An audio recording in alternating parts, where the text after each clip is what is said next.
Hello friends, welcome back to my channel the learning point and I am Pooja. दोस्तों, आज का हमारा topic रहेगा विलियम ब्लैक के ऊपर।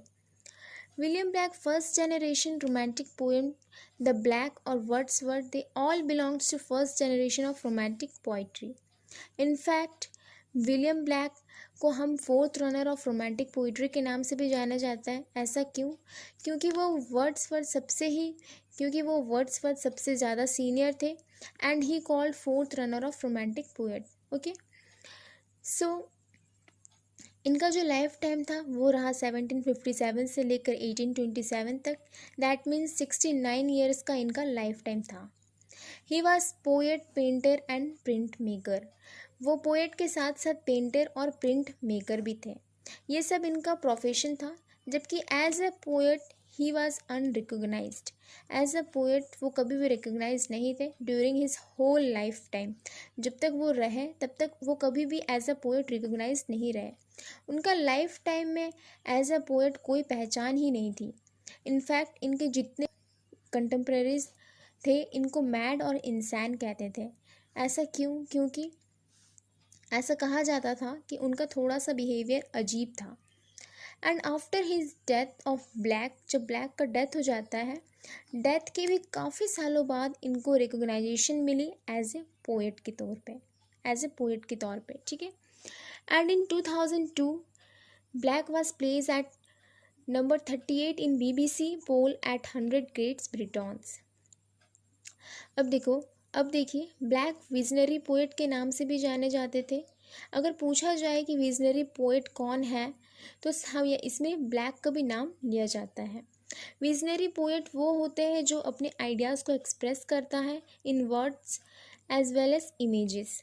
कुछ भी चीज़ अगर हमें एक्सप्रेस करना है अपने आइडियाज़ को, तो वो किसी चीज़ का सहारा लेता है, like as a images, as a drawing.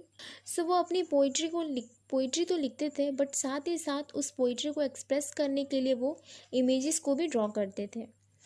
उनका जो फर्स्ट बायोग्राफर था वो थे अलेक्जेंडर गिलक्रिस्ट, जो कि शादी कर लेते हैं एक कैथरीन बाउचेस नाम से, जो कि इलिटरेट थी। और आफ्टर दैट वो जो है उनको लिटरेट करने के लिए उनको खुद ही पढ़ाते हैं, लिखाते हैं, सब कुछ वो खुद ही कराते हैं। आफ्टर दैट क्या होता है, वो उनकी हेल्प करने लग गई बाद में इल्यूमिनेटेड पोइट्री लिखने में। अब इल्यूमिनेटेड पोइट्री क्या होता है? इल्यूमिनेटेड पोइट्री वही पोइट्री होती है जिसमें पोइट्री तो लिखी होती है पर साथ ही साथ ड्राइंग भी होती है उसको एक्सप्रेस करने के लिए। जैसे कि मैंने अभी आपको बताया था विजनरी पोइट्री, जिसमें अपने आइडियाज़ को एक्सप्रेस करने के लिए हम किसी इमेजेस या फिर किसी ड्राइंग को यूज़ करते हैं। एज वेल एज इसको हम इल्यूमिनेटेड पोइट्री के नाम से भी जानते हैं। सो अगर देखा जाए तो यहाँ पे विजनरी या फिर इल्यूमिनेटेड दोनों का दोनों एक ही बात है, ठीक है। सो एक और मोस्ट इम्पॉर्टेंट इनका और एक कैरेक्टरिस्टिक्स है जो कि है ही रोट प्रोफेटिक बुक्स। वो प्रोफेटिक बुक्स लिखा करते थे। प्रोफेटिक बुक्स मतलब क्या होता है? Mythological books. वो प्रोफेटिक बुक्स लिखा करते थे जिसमें वो अपनी माइथोलॉजी उन्होंने खुद क्रिएट की हुई थी। प्रोफेटिक बुक्स लिखने के लिए विलियम ब्लैक बहुत ही ज़्यादा फेमस थे प्रोफेटिक बुक्स लिखने के नाम पे। Okay, so next he had visions from an early age, जो कि बहुत ही इम्पॉर्टेंट चीज़ है। उनको जो है अर्ली एज से ही विजन्स था। मतलब कि ये कहा जाता है कि उनको अर्ली एज से ही विजन्स यानी कि सुपर नेचुरल एलिमेंट्स दिखते थे। फॉर एग्ज़ाम्पल के तौर में मैं अगर आपको बताऊं तो 4 साल की उम्र में उनको एक गॉड दिखे। उन्होंने ऐसा बताया कि उन्होंने एक गॉड देखा जिन्होंने विंडो पे अपना सर रखा हुआ था। दूसरा एग्जाम्पल मैं अगर आपको दूं तो 9th ईयर के एज में, जब वो 9th ईयर के थे, 9 साल के थे, उन्होंने ट्रीज़ देखा।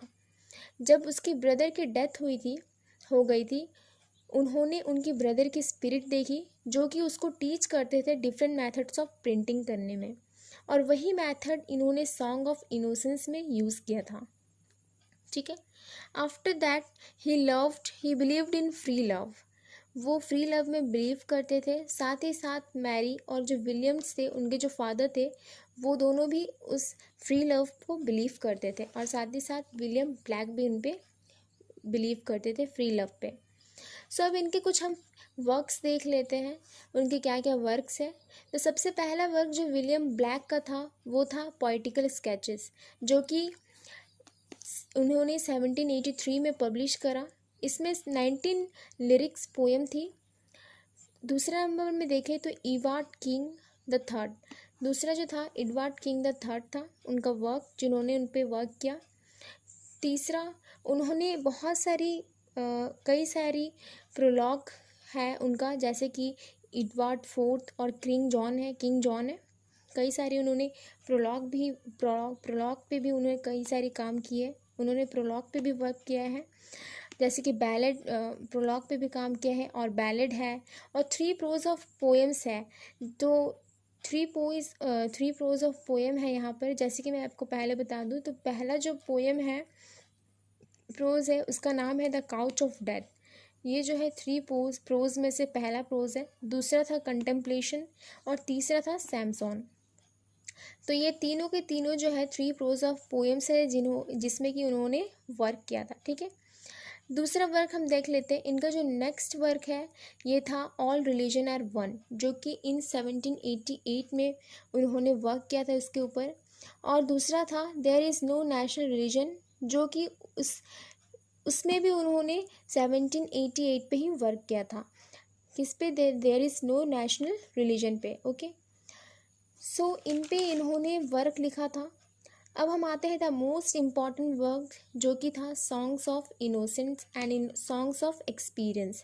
ये दोनों ही विलियम ब्लैक के बहुत ही फेमस वर्क्स थे। सॉन्ग्स ऑफ इनोसेंस सबसे पहला पब्लिश हुआ था, जो कि हुआ था 1789 में। एंड उनके बाद, उनके ठीक 5 साल बाद उन्होंने पब्लिश किया सॉन्ग्स ऑफ एक्सपीरियंस को। सॉन्ग्स ऑफ एक्सपीरियंस जो था वो पब्लिश हुआ था ठीक सॉन्ग्स ऑफ इनोसेंस के 5 साल बाद, जो कि हुआ था 1794 में। ठीक है, again coming to the next most important topic, coming to the next most important work of his, जो कि था the marriage of heaven and hello.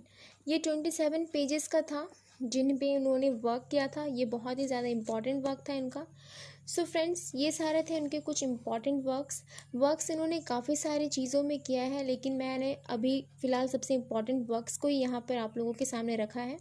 मैं इसके लिए भी अलग से एक वीडियो बना दूँगी जिन पे कि उनका सारा का सारा वर्क्स होगा। बहुत ही लंबा सा लिस्ट है जो कि मैं उसके लिए भी एक अलग से वीडियो बना दूँगी।